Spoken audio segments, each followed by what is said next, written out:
Hello मेरे प्यारे student, मैं आशा करता हूँ कि आप लोग जहाँ कहीं पर भी होंगे स्वस्थ होंगे, अपनी पढ़ाई को एकदम अच्छी तरीके से कर रहे होंगे। तो स्टूडेंट, आज की इस वीडियो में हम लोग क्लास 10 साइंस के सबसे महत्वपूर्ण टॉपिक को देखने वाले हैं।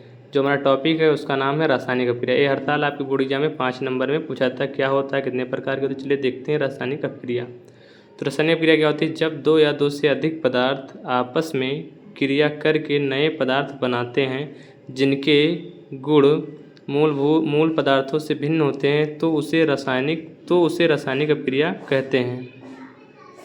जब दो या दो से अधिक पदार्थ आपस में क्रिया करते हैं उससे जो पदार्थ बनता है तो उसे ही हम लोग रासायनिक अभिक्रिया कहते हैं। और रासायनिक अभिक्रिया में जो हमारा उदाहरण होता है, जैसे दूध का दही बनना। और जब यहाँ से हमारा दूध से दही बनना है तो जो हमारा दही के जो हमारे गुण हैं दूध से अलग होते हैं। यही हमारा क्या होता है? रासायनिक अभिक्रिया होता है। ये 2 नंबर में पूछा जा सकता है, सिर्फ अलग इसकी डिफिनेशन। अब चलिए देखते हैं जो हमारी रासायनिक अभिक्रिया होती है उसके प्रकार को यहाँ पर समझते हैं। तो हेडिंग लगाएंगे रासायनिक अभिक्रिया के प्रकार। मुख्य रूप से रासायनिक अभिक्रिया 3 प्रकार की होती है। चलिए अब एक एक करके सबको यहाँ पर समझेंगे। तो 3 प्रकार की जो हमारी होती है उनको यहाँ पर देख लेते हैं। पहला होता है संयोजन अभिक्रिया, जिसे कॉम्बिनेशन रिएक्शन कहते हैं। और यहाँ पर होता है हमारा वियोजन अभिक्रिया, जिसे डीकम्पोजिशन रिएक्शन कहते हैं। और तीसरी अभिक्रिया यहाँ पर हमारी होती है विस्थापन अभिक्रिया, जिसको कहते हैं डिस्प्लेसमेंट रिएक्शन। ये हमारी 3 अभिक्रियाएँ होती हैं। अब चलिए यहाँ पर एक करके सभी अभिक्रियाओं को समझते हैं। ये बहुत ही इंपॉर्टेंट आपके लिए है क्लास 10 साइंस के लिए। तो संयोजन अभिक्रिया यहाँ पर हेडिंग लगाएंगे, इसमें लिखेंगे जब 2 या 2 से अधिक पदार्थ आपस में क्रिया करके केवल एक उत्पाद बनाते हैं तो उसे संयोजन अभिक्रिया या एकल अभिक्रिया कहते हैं। मतलब कि जब 2 या 2 से अधिक पदार्थ आपस में क्रिया करके केवल एक उत्पाद का निर्माण करते हैं तो उसे संयोजन अभिक्रिया कहते हैं या एकल अभिक्रिया कहते हैं।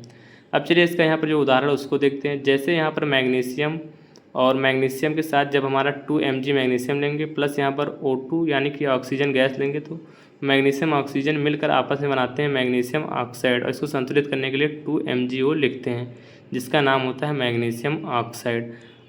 तो ये हमारी क्या होती है? यहाँ पर केवल एकल उत्पाद बनना है तो हमारी क्या होती है? संयोजन अभिक्रिया।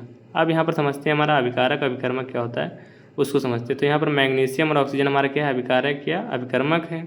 और उत्पाद क्या है? यहाँ पर जो हमारा केवल एक उत्पाद बनना है 2 MgO। यहाँ पर हम लोग सेकंड एग्जांपल देखते हैं। जैसे CaO, जिसको चूना कहते हैं, प्लस H2O जल आपस में क्रिया करके बनाते हैं CaOH का होल डोज, जिसे बुझा हुआ चूना कहते हैं। इसको कैल्शियम हाइड्रोक्साइड भी कहते हैं, CaOH का होल डोज को। अब देखते हैं यहाँ पर दूसरा जो है वियोजन अभिक्रिया। तो जब कोई एक यौगिक टूट कर 2 या 2 से अधिक सरल पदार्थ बनाता है तो उसे वियोजन अभिक्रिया कहते हैं। जैसे एग्जाम्पल में यहाँ पर देख लेते हैं कि जब इसमें कोई हमारा एक यौगिक होगा 2 या 2 से अधिक पदार्थ में टूटेगा तो उसे ही हम लोग क्या कहेंगे? वियोजन अभिक्रिया कहेंगे। आप जैसे उदाहरण देखते हैं यहाँ पर, पहला है कैल्शियम कार्बोनेट चूना पत्थर। जब इसको जो हमारा चूना पत्थर इसको ताप देते हैं तो हमारा जो चूना पत्थर होता है ताप देने पर CaO चूना में टूट जाता है और कार्बन डाइऑक्साइड CO2 में टूट जाता है।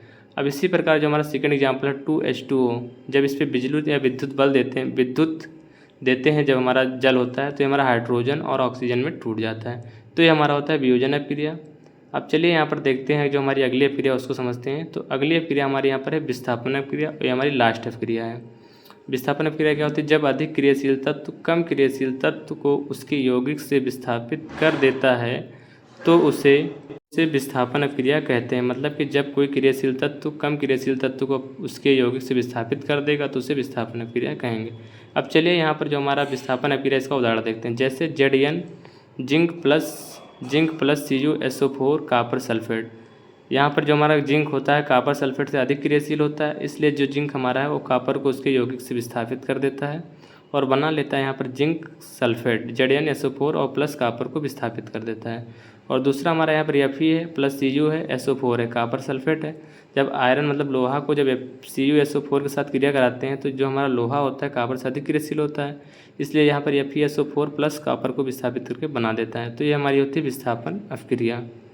तो मैं आशा करता हूँ कि आप लोग को ये अभिक्रियाएँ समझ में आ गई होंगी। अब चलिए आप लोग इसका स्क्रीनशॉट कर लीजिए।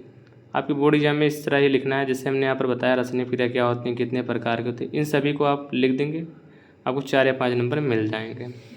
बाकी हम लोग अगली वीडियो में देखते हैं। तब तक के लिए जय हिंद, जय भारत। अगर आप लोग मेरे चैनल पर नए हैं तो चैनल को सब्सक्राइब जरूर कर लीजिए। मिलते हैं फिर अगली वीडियो में।